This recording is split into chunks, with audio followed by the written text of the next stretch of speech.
বিসমিল্লাহির রহমানির রহিম আলহামদুলিল্লাহি রাব্বিল আলামিন ওয়াসসালাতু ওয়াসসালামু আলা নবিয়িল কারীম আম্মা বা'দ। সম্মানিত শ্রোতামণ্ডলী, আজকে আমরা আলোচনা করব মুনকাতি' হাদিস নিয়ে, অর্থাৎ উলুমুল হাদিসের একটি অন্যতম প্রকার বা নৌ হলো আল হাদিসুল মুনকাতি'। এই সম্পর্কে হাফেজ ইরাকি রাহিমাহুল্লাহ তিনি একটি কবিতা আবৃত্তি করেছেন, ওয়াসাম্মি বিল মুনকাতি'আল্লাযী সাকাত ক্বাবলা সাহাবিয়্যি বিহি রাবিন ফাকাত। অর্থাৎ সাহাবী পর্যন্ত সনদ পৌঁছাতে গিয়ে যখন কোনো ধরনের ইনকিতা হয়ে যাবে, সনদের মধ্যে ইত্তেসালগত কোনো ত্রুটি দেখা দিবে, তখন সেই হাদিসটাকে মুনকাতি' ধরা হবে। অর্থাৎ সনদের যে কোনো একটি স্তর থেকে যখন রাবি তার মারবি আনহু থেকে কোনো সামাত পাওয়া না যাবে, সেখানে যখন কোনো সাক্ত হয়ে যাবে, অর্থাৎ রাবি এবং মারবি আনহু এর মাঝে এমন একজন রাবি সাক্ত হয়ে গিয়েছে যাদেরকে তারা ইচ্ছা করেই ফেলে দিয়েছে, উল্লেখ করেন নাই। এখন এই ধরনের উল্লেখ করা এবং না করার দিক থেকে দুই ধরনের হতে পারে। উদাহরণস্বরূপ, রাবি মুআয়্যান একেবারেই জিকির করে নাই সনদের মধ্যে, তাহলে নির্দিষ্ট রাবিকে বাদ দিয়ে তার মারবি আনহুকে উল্লেখ না করে পরবর্তী ব্যক্তিকে উল্লেখ করে একটি হাদিস বলে ফেলল। অথবা রজুলে মুআয়্যানকে হযফ করে নাই, বরং রজুলটাকে মুবহাম রেখেছে। তাহলে এখানে দুই অবস্থা আমরা পাইলাম, সাক্তের মধ্যে দুই অবস্থা, অর্থাৎ রজুলু সাকিত যেটা আছে সে হয়তো জিকির থাকবে, উল্লেখ থাকবে না একেবারে, অথবা উল্লেখ থাকবে তবে মুবহাম হিসেবে। যেমন উদাহরণস্বরূপ, হাদিস যখন বলা হলো, বলার মধ্যে একজন ব্যক্তি সাকেত করে দিল, এটা রজুলের মুআয়্যান আমরা নিশ্চিত বুঝি। তো রজুলের মুবহামরা যেমন যে ফুলানুন আন রজুলি অথবা ফুলানুন আন শাইখিন। তাহলে একজন রাবি বর্ণনা করতেছে, বর্ণনার মধ্যে বললো কি আন রজুলিন, রজুলুনটা কে? তো রজুলুনটা এটা মুআয়্যান তবে মুবহাম, আলাল ইবহাম। তো এই দুইটা হাদিসের উদাহরণস্বরূপ ইমাম ইবনে সালাহ রাহিমাহুল্লাহ দুটি হাদিসের রেফারেন্স দিয়েছেন। যেমন আমরা পাঠ করছি সর্বপ্রথম উদাহরণ, যেখানে রাবি মুআয়্যান একেবারেই মানে অনুল্লেখ থাকবে। যেমন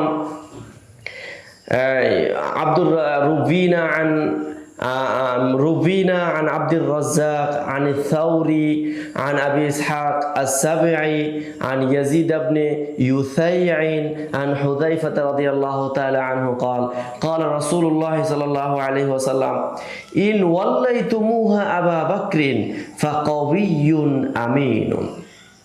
এই হাদিসটি এটা যে কেউ যদি দেখে, যেমন আব্দুর রাজ্জাক সে বর্ণনা করছে এখানে সুফিয়ান সাউরি থেকে, সুফিয়ান সাউরি বর্ণনা করছে আবু ইসহাক সাবুই থেকে, আবু ইসহাক সাবুই যায়েদ ইবনে ইউসাই থেকে, যায়েদ ইবনে ইউসাই সে বর্ণনা করছে হলো হুযায়ফা ইবনুল ইয়ামান থেকে। তো একজন ব্যক্তি নবীন কেহ দেখলে হয়তো ভাবতে পারে এখানের মধ্যে একদম সব ঠিক আছে, কিন্তু এখানে দুটি সাক্ত হয়েছে, অর্থাৎ দুটি সনদের মধ্যে বিচ্ছেদ ঘটেছে। এখানে কেমন দেখেন, এখানে আব্দুর রাজ্জাক সানাআনী তিনি বর্ণনা করছেন হলো কার কাছ থেকে? সুফিয়ান সাউরি থেকে। তো অথচ এই হাদিসের মধ্যে সুফিয়ান সাউরি থেকে আব্দুর রাজ্জাক সানাআনীর কোনো কি নেই, সামাআত নেই, বরং তার সামাআত আছে কার সাথে?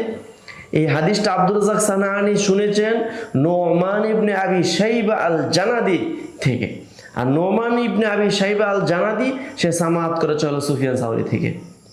হুবহুব তারপরে দেখি সুফিয়ান সাউরি বর্ণনা করছে আবু ইসহাক সাবুই থেকে, কিন্তু আবু ইসহাক সাবুই থেকে তার সামাআত নেই, বরং তিনি আবু ইসহাক সাবুই থেকে শুনেছেন। এই হাদিসটা তার মধ্যে ওয়াসিতা হলো শরীক ইবনে আব্দুল্লাহ আন-নাখাই। তাহলে আব্দুর রাজ্জাক রুবিনা আন আব্দুর রাজ্জাক আন সুফিয়ান আস-সাউরি আন আবি ইসহাক আস-সাবঈ আন যায়েদ ইবনে ইউসাইন আন হুযায়ফা ইবনুল ইয়ামান রাদিয়াল্লাহু আন রাসূলুল্লাহ সাল্লাল্লাহু আলাইহি ওয়াসাল্লাম। এই হাদিসের মধ্যে আমরা দুইটা সাক্ত কিন্তু বের করে ফেলেছি। তাহলে এখানে তারা এমন ভাবে বর্ণনা করেছে মধ্যে যে হযফ হয়েছে এটা একেবারে উল্লেখ নেই। এটা হলো রজুলে মুআয়্যানকে যখন একেবারে অনুল্লেখ করে ফেলবে। এরপরে আমরা দ্বিতীয় উদাহরণে আসি, রজুলুন থাকবে কিন্তু ওই রাবি মুবহাম হবে, অর্থাৎ তার মধ্যে ইবহাম পাওয়া যাবে, কিন্তু মুআয়্যান তার মারুফুল আইন হবে কিন্তু মাজহুলুল আদালা হবে। যেমন উদাহরণস্বরূপ রুবিনা আন আবিল আলা ইবনে আব্দুল্লাহ ইবনে শিখিরি আন রজুলাইনি আন আন আউস ইবনে, এখানে রাবিটা আমি ভুলে গিয়েছি। তারপরে তিনি এই হাদিসটা বলছেন ক্বালা রাসূলুল্লাহ সাল্লাল্লাহু আলাইহি ওয়াসাল্লাম আন শাদ্দাদ ইবনে আউসিন, রাবিটা মনে হয়েছে।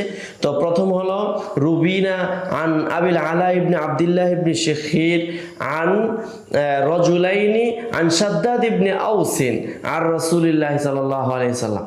এই জায়গার মধ্যে তিনি ফি সলাত দুআ ফি সলাতের মধ্যে একটি হাদিস বর্ণনা করেছেন। নবীজি সাল্লাল্লাহু আলাইহি ওয়াসাল্লাম বলেছেন আল্লাহুম্মা ইন্নী আসআলুকা সাবাতা ফিল আমরি। তাহলে এই যে সনদের মধ্যে আমরা দেখি আন আবিল আলা ইবনে আব্দুল্লাহ ইবনে শিখির আন রজুলাইনি, এই রজুলাইন হলো আমাদের মহলে ইস্তেশার। তারপর হলো আন শাদ্দাদ ইবনে আউসিন আর রাসূলুল্লাহ সাল্লাল্লাহু আলাইহি ওয়াসাল্লাম আন্নাহু ক্বালা ফি সলাতি ফি দুআ ফি সলাতি আল্লাহুম্মা ইন্নী আসআলুকা আস-সাবাতা ফিল আমরি। তো এই জায়গার মধ্যে দেখেন রজুলাইন জিকির করা আছে। রজুলাইন কে? দুজন ব্যক্তি থেকে উনি সামাআত করেছেন, তাহলে দুজন ব্যক্তি এখানে মুবহাম, ইবহামের সাথে এখানে কি করা হয়েছে? জিকির করা হয়েছে। তাহলে আমরা বুঝতে পারলাম যে হাদিস শাস্ত্রের মধ্যে মুনকাতি হলো সনদের মধ্যে যখন বিচ্ছিন্নতা দেখা দিবে, সনদের মধ্যে যখন ইনকিতা দেখা দিবে। আর এই সনদের ইনকিতা দুটি সুরত হতে পারে। এখানে প্রথম সুরতের মধ্যে বলা হয়েছে এই মানে রাবি মুআয়্যান মাজহুল থাকবে, আর দ্বিতীয় সূরাতের মধ্যে দেখানো হয়েছে একেবারেই মানে রাবি উল্লেখ থাকবে, তবে সেটা ইবহাম আলাল ইবহাম। তো মুনকাতি এটার মূল হলো এটা, মানে ফিকরাটাই হলো এটা যে সনদের মধ্যে যে কোনো একটি ওয়াসিতা রাবি এবং মারবি আনহু এর মাঝে কোনো ধরনের সাক্ত হয়ে যাওয়াটাকে ইনকিতা ধরা হবে।